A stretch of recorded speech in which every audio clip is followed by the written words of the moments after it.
What's up everyone? This is Ankit from Eco Seekho and welcome back to my channel. आज हम start करने वाले हैं video number 6 on straight lines. Discussion हम लोग का रहने वाला है न्यूमेरिकल्स के ऊपर। सो आपके book ML Agarwal class 11th के सीबीएसई के चैप्टर नंबर 17 से हम करने वाले हैं आज के क्लास में चार अलग अलग न्यूमेरिकल्स। ठीक है। So without wasting any further time start करते हैं आज का नया वीडियो। तो सबसे पहला क्वेश्चन मेरे को दिया गया है। दो अलग अलग लाइंस एक दूसरे से इंटरसेक्ट करती है। मेरे को उस लाइन का इक्वेशन निकालना है जो ये दो अलग अलग लाइन से पास भी कर रही है और एक गिवन लाइन जो कि 3x plus 4y is equals to 7 है उससे पैरेलल भी है। ठीक है। तो ये आपको दो अलग अलग लाइन के इक्वेशंस दिए गए हैं जो एक दूसरे से इंटरसेक्ट कर रही है। तो सबसे पहला चीज ये जो मेरे को दो अलग अलग लाइन के इक्वेशंस दिए गए हैं, चलिए उनका हम लोग इंटरसेक्शन पॉइंट निकालते हैं। तो और लाइंस को भी थोड़े अच्छे से लिख देते हैं। तो मेरे को एक लाइन दिया गया है 2x plus y minus 5 is equals to 0। और मेरे को दूसरे लाइन का इक्वेशन दिया गया x plus 3y plus 8 is equals to 0। ठीक है। नेक्स्ट थिंग, मेरे को x और y के कोऑर्डिनेट्स निकालना है। तो एक काम करते हैं, पहले वाली इक्वेशन को एज इट इज रहने देते हैं, दूसरे वाली इक्वेशन को इंटू टू कर देते हैं। सो पहला वाला equation 2x plus y minus 5 is equals to 0। दूसरा वाला इक्वेशन आपका हो जाएगा 2x plus 6y plus 16 is equals to 0। और ये दोनों इक्वेशंस को कर दीजिए माइनस। सो 2x हो गया मेरा कैंसल, y माइनस 6y ये हो जाता है मेरा minus 5y and minus 5 minus 16 ये हो जाएगा आप लोग का माइनस 21। और माइनस 21 को अगर आप इक्वल्स टू को इस तरफ लाएंगे ये हो जाएगा 21। तो यहां से y का वैल्यू मेरे को समझ में आया -21/5। ठीक है। तो अब यही y के वैल्यू को किसी भी एक इक्वेशन में आप पुट कर देंगे तो आपको समझ में आएगा कि x का वैल्यू आपका आएगा 23/5। तो ये दो पॉइंट्स हैं, ये वो कोऑर्डिनेट है जहां से ये दो लाइन पास कर रही है।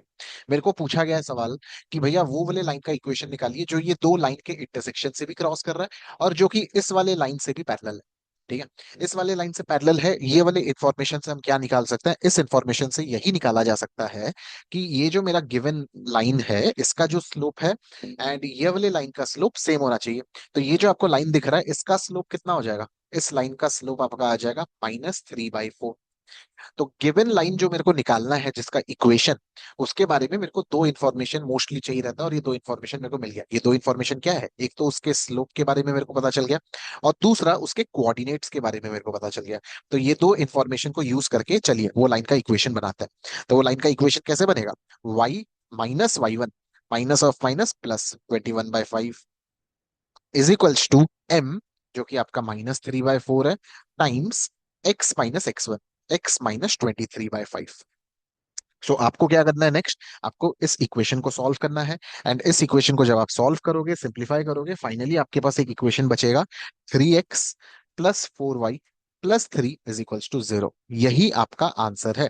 सो आई होप आप लोग को ये पहला वाला क्वेश्चन समझ में आया हो। स्टार्ट करते हैं हम लोग दूसरे वाले क्वेश्चन के साथ। यस। सो क्वेश्चन नंबर 2 हमारे सामने स्क्रीन में ये रहा। मेरे को बोला गया है कि आई हैव अ लाइन जो कि एक मिरर की तरह एक्ट करने वाला है। ठीक है।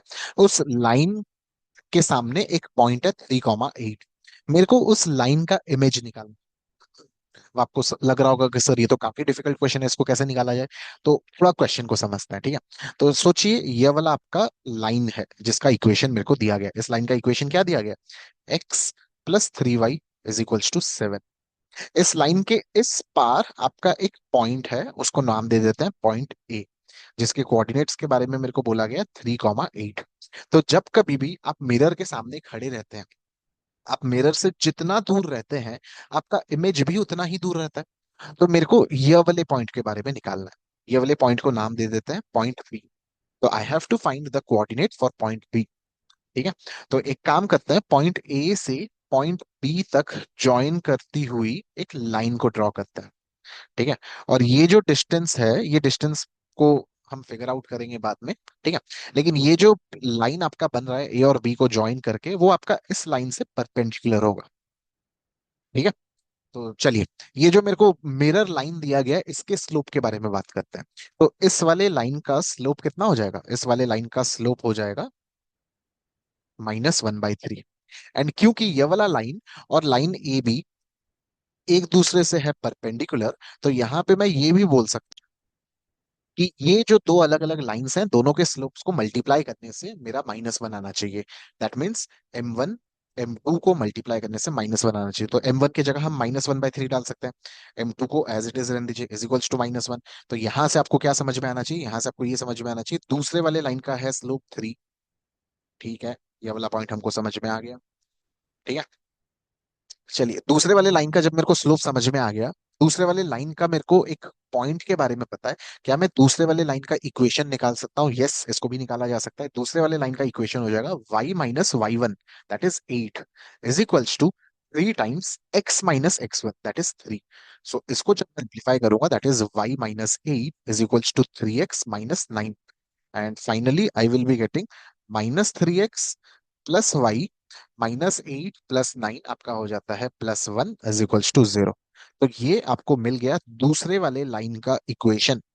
ठीक है, अब दूसरे वाले लाइन में मेरे को ये वाले पॉइंट के बारे में जानना है कि ये वाला पॉइंट है क्या। ठीक है, लेट्स से ये वाले पॉइंट को नाम दे देते हैं हम पी। ठीक है, पॉइंट पी के कोऑर्डिनेट्स को मेरे को जानना है। तो पॉइंट पी का कोऑर्डिनेट कैसे आएगा? पॉइंट पी का कोऑर्डिनेट आएगा जब कभी भी आप ये वाले लाइन और ये वाले लाइन को इंटरसेक्ट करोगे, ये दोनों का इंटरसेक्शन ही आपको पॉइंट पी देगा। ठीक है, तो एक काम करते हैं, पहले वाले इक्वेशन को इंटू 3 करते हैं। सो पहले वाले इक्वेशन को जब मैं इंटू 3 करूंगा तब ये मेरा आ जाएगा 3x plus 9y -21 is equals to 0। दूसरे वाले इक्वेशन को एज इट इज लिख देते हैं, +y + 1 इज इक्वल्स टू 0। जब मैं ये दो इक्वेशंस को ऐड करूंगा ये कट गया, ये वाला आ गया आप लोग का 10y, और ये वाला आ गया -21 + 1 जो कि -20 हो जाता है, और ये इक्वल्स टू के इस तरफ आने से 20 हो जाएगा। सो फाइनली आपको समझ में आना चाहिए कि y का वैल्यू आ रहा है 2। ठीक है, अच्छा अगर y का वैल्यू 2 है तो x के वैल्यू के बारे में क्या बोला जा सकता है? किसी भी इक्वेशन में पुट कर दीजिए, ये पहले वाली इक्वेशन में ही पुट कर देते हैं। तो x का वैल्यू यहां से आपको दिखना चाहिए आएगा 1।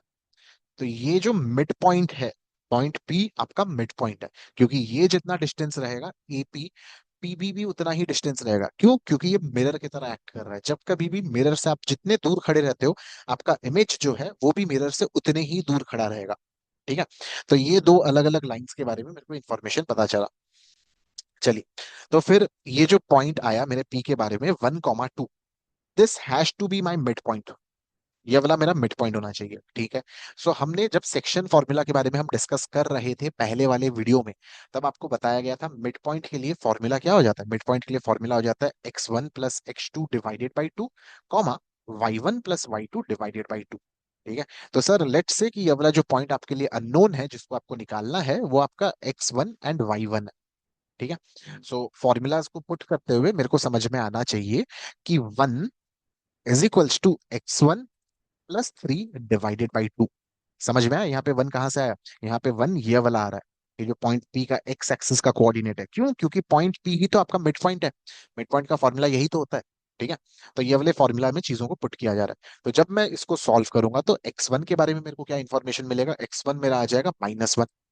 ठीक है, चलिए अब y1 निकालते हैं। तो y1 के लिए मैं क्या बोल सकता हूँ? y1 will be 2 is equals to 2 = y1 + 8 divided by 2। तो यहां से y1 के बारे में आप क्या बोल सकते हो? y1 आपका आ जाएगा -4। तो yes, we are done with the question. So what is this point P? What is the image point here? Image point will be -1, -4। So I hope आप लोग को ये क्वेश्चन समझ में आया हो। काफी इजी सा क्वेश्चन था। -1, -4 है क्वेश्चन नंबर 2 का आंसर। मूव करते हैं क्वेश्चन नंबर 3 की तरफ। तो गाइस क्वेश्चन नंबर 3 मेरे को दिया गया है कि मेरे पास एक इक्विलेटरल ट्रायंगल है जिसमें जो बेस है जिसको हमने नाम दिया बी और सी, साइड बी सी का मेरे को लाइन का इक्वेशन दिया गया है। ठीक है, फिर मेरे को बोला है जो ऑपोजिट वर्टेक्स है जो कि पॉइंट ए है उसके कोऑर्डिनेट मेरे को दिए गए, एंड मेरे को पूछा है कि इस एरिया का ट्रायंगल निकालो। ठीक है, तो चलिए इस क्वेश्चन को सॉल्व करते हैं। इस क्वेश्चन को सॉल्व करने से पहले क्या आपको पता है ये वाला जो डिस्टेंस निकलेगा, ठीक है, ये डिस्टेंस क्या होगा? अगर ये इक्विलेटरल ट्रायंगल के सारे साइड्स ए है, ठीक है, इक्विलेटरल ट्रायंगल मतलब सारे के सारे साइड्स इक्वल है, तो ये जो आपका डिस्टेंस निकल रहा है पॉइंट ए से पॉइंट डी तक, ठीक है, ये डिस्टेंस के बारे में आप क्या बोल सकते हो? ये आपका डिस्टेंस हो जाएगा √3/2a। ठीक है, और दूसरा चीज आपको ये भी पता होना चाहिए, area of a equilateral triangle उसको हम निकालते हैं यूजिंग द फॉर्मूला √3/4a²। ठीक है, तो ये दो इंफॉर्मेशन को हम यूज करेंगे इस क्वेश्चन को सॉल्व करने के लिए। चलिए। सो मेरे को दिया गया है एक पॉइंट ए जो कि एक लाइन से कुछ दूर पे है। ठीक है, तो एक पॉइंट और एक स्ट्रेट लाइन के बीच में निकालने के लिए हमने एक फॉर्मूला पहले भी डिस्कस किया है। ये फॉर्मूला क्या है? ये फॉर्मूला है ax1 plus by1 plus c का mod whole divided by a square plus B square का अंडर रूट। ठीक है, तो यहाँ पे वैल्यूज को सब्सटीट्यूट करते हैं। सो वैल्यूज को जब मैं सब्सटीट्यूट करने जाऊंगा, ए की जगह मैं 1 लिखने वाला हूँ, x1 की जगह मैं -1 लिखने वाला हूँ, प्लस बी की जगह मैं वापस से लिखने वाला हूँ 1, एंड y1 की जगह भी मैं लिखने वाला हूँ -1, प्लस सी की जगह हम लोग लिखने वाले हैं -6, इसका mod whole divided by a square plus B square. A square का वैल्यू यहाँ पे 1 स्क्वायर है, बी स्क्वायर का वैल्यू भी यहाँ पे 1 स्क्वायर है। ठीक है, इसका root over. So I hope आप लोग को फॉर्मूला समझ में आया मैंने इसको कैसे पुट किया।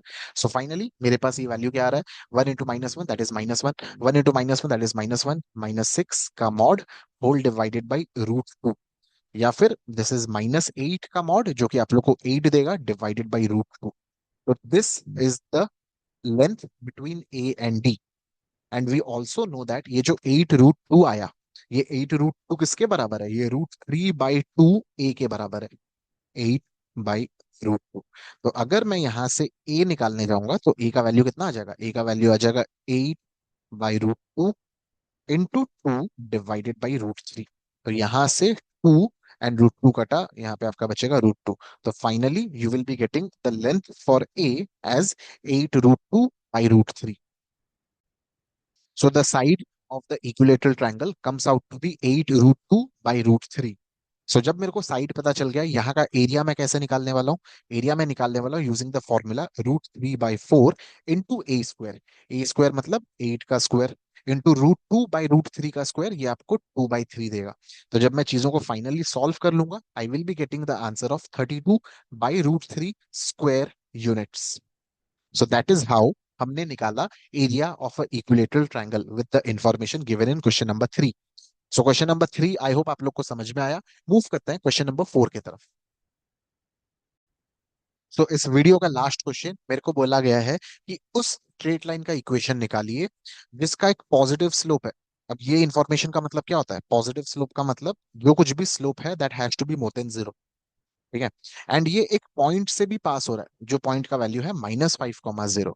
ठीक है, तो सबसे पहले तो ये दो इंफॉर्मेशन को यूज करके उस स्ट्रेट लाइन के इक्वेशन को आइडेंटिफाई करने का कोशिश करते हैं कि सर वो दिखता कैसा होगा। ठीक है, so I know y-y1 is equals to m times x minus of -5 which is x+5।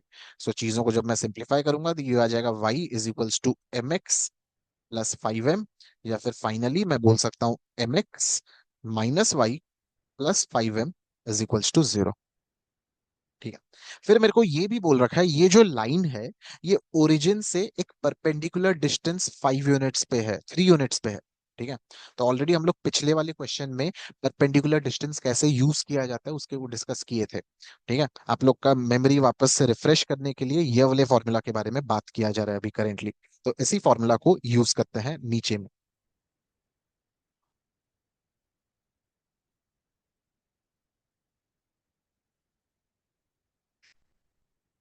ठीक है, सो ओरिजिन के बारे में जब बोला गया है मतलब वो कौन सा पॉइंट है? Point is 0,0, and according to question this entire thing comes out to be 3। ठीक है, so ax1 plus by1 plus c is equals to का mod divide by A square plus B square का whole root over should be equals to 3 according to the question. a की जगह हम put करने वाले हैं m, एंड x1 की जगह हम 0 पुट करेंगे, प्लस b की जगह हम पुट करने वाले हैं -1, एंड y1 की जगह भी हम 0 पुट करेंगे, प्लस c की जगह हम पुट करने वाले हैं 5m का whole mod whole divided by a square की जगह हम पुट करने वाले हैं m square, plus B square की जगह हम पुट करने वाले हैं -1 का होल स्क्वायर का whole root over. Now according to question this entire thing is equals to 3। ठीक है, तो जब चीजों को और मैं सिंप्लीफाई करने का कोशिश करूंगा तो ये ऊपर के पार्ट में m टाइम्स 0 0, ये 0 ऊपर में बच रहा है सिर्फ 5m। ठीक है, होल डिवाइडेड बाई नीचे में आपका बच रहा है क्या? नीचे में आपका बच रहा है m स्क्वायर प्लस 1 का root over is equals to 3। ठीक है, ये 5m के साथ मॉड है, इसको नहीं भूलेंगे। सो मेरे को दिख रहा है 5m का mod is equals to 3 times m² + 1 का √ओवर। तो एक काम करने वाला है, अब दोनों तरफ हम लोग स्क्वायर कर देंगे। दोनों तरफ स्क्वायर करने से ये क्या हो जाएगा, 25m²। ये 3 क्या हो जाएगा, 9। एंड ये वाला क्या हो जाएगा आपका, m² + 1। रूट ओवर साइन हट गया, ये रूट ओवर साइन को हटाना था, इस वजह से ही हमने किया दोनों side multi square. So 25m² is equals to 9m² + 9। या फिर यहां से मेरा आ रहा है 16m² इज इक्वल्स टू 9। या फिर आपका m² आ रहा है 9/16। या फिर आपको यहां से समझ में आना चाहिए m का वैल्यू ±3/4 आ रहा है। ठीक है, तो यहां से दो पॉसिबिलिटीज है। ये दो पॉसिबिलिटीज क्या क्या है कि सर m का वैल्यू या तो आपका +3/4 होगा, लेकिन m का वैल्यू या तो आपका -3/4 होगा। लेकिन मैं यहां तक पहुंचूंगा ही नहीं, मैं लिखने से पहले ही इसको कर दूंगा कैंसिल। और ऐसा मैंने क्यों किया, बिकॉज पहले से मेरे को इन्फॉर्मेशन में दिया हुआ है कि जो स्लोप है that has to be positive. ठीक है, so slope should be positive, उस वजह से m का जो वैल्यू -3/4 था उसको हमने हटा दिया। तो फाइनली m का कौन सा वैल्यू को हम एक्सेप्ट करने वाले हैं, which is this value, m is equals to 3/4। So ये जो लाइन का इक्वेशन हमने कंस्ट्रक्ट किया था वहां पे 3/4 को पुट कर देंगे। This was the equation of the line. यहाँ पे m के जगह 3/4 को पुट कर दीजिए। सो 3/4 को पुट करने से ये हो जाएगा 3x/4 -y +5 times 3/4 is equals to 0। अगर आप 4 का एलसीएम लेंगे तो ये हो जाएगा 3x -4y +15 is equals to 0, and that is the answer, that is the equation of the line. So I hope आप लोग को मेरा ये वाला वीडियो काफी पसंद आया हो। इतने ही क्वेश्चंस मेरे को आपके साथ डिस्कस करने थे स्ट्रेट लाइन में। फ्यूचर में मैं कुछ और क्वेश्चंस भी डिस्कस करते रहूंगा स्ट्रेट लाइन के ऊपर।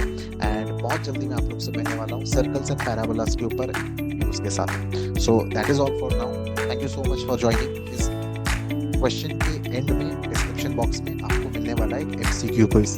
सो मेक श्योर कि आप वो क्विज को अटेंड कर रहे हैं, एंड जो कुछ भी स्कोर आया कमेंट करके नीचे बताइए आपका स्कोर कितना था। अपने दोस्तों को भी चैलेंज करिए उनका स्कोर कितना था। And thank you so much, take care everyone, bye.